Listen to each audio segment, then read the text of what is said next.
My name's Peter Bellingham. I live in Shrewsbury with my wife and our children. And I work with a church here, teaching and preaching. Yeah, that's who I am really.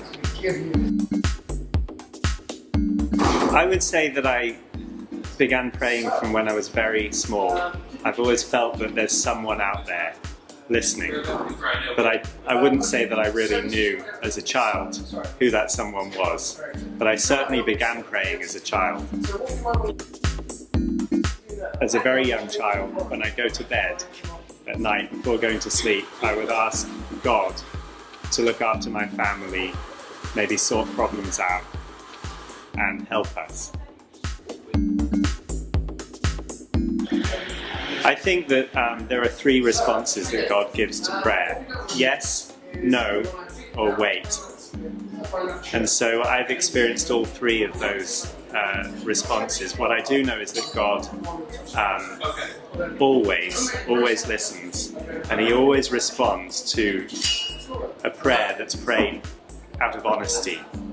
So I would definitely say that there are times when God has said no to me by not giving me what I've asked for, and there have been times when He said yes, and there have been times when He said wait. I think maybe the best example of that that I can give, what some people might call unanswered prayer. As a child, I grew up in a quite violent home, and my parents were often fighting. And I remember as a young boy many times lying in bed at night hearing my parents beating each other and praying that God would stop them. And it never happened. Nothing ever seemed to change.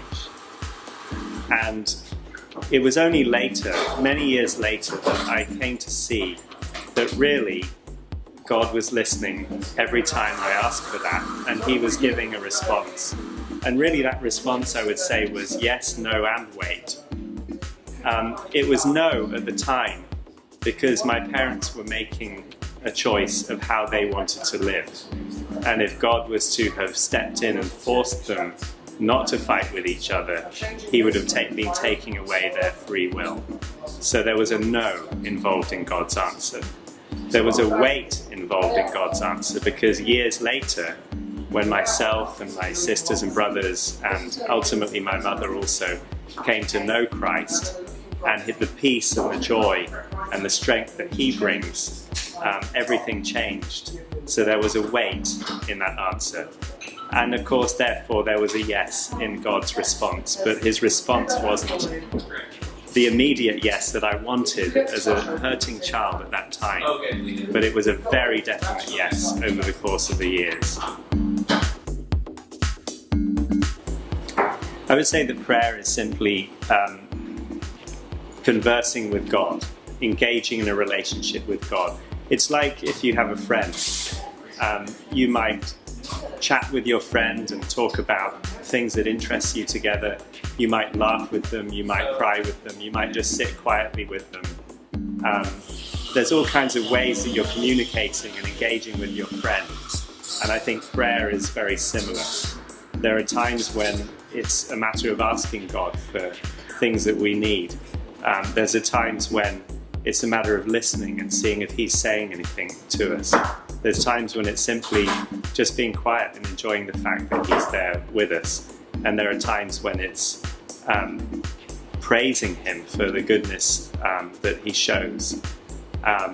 There are times when it's weeping and crying and feeling the pain, perhaps, that God feels when He looks at our broken world.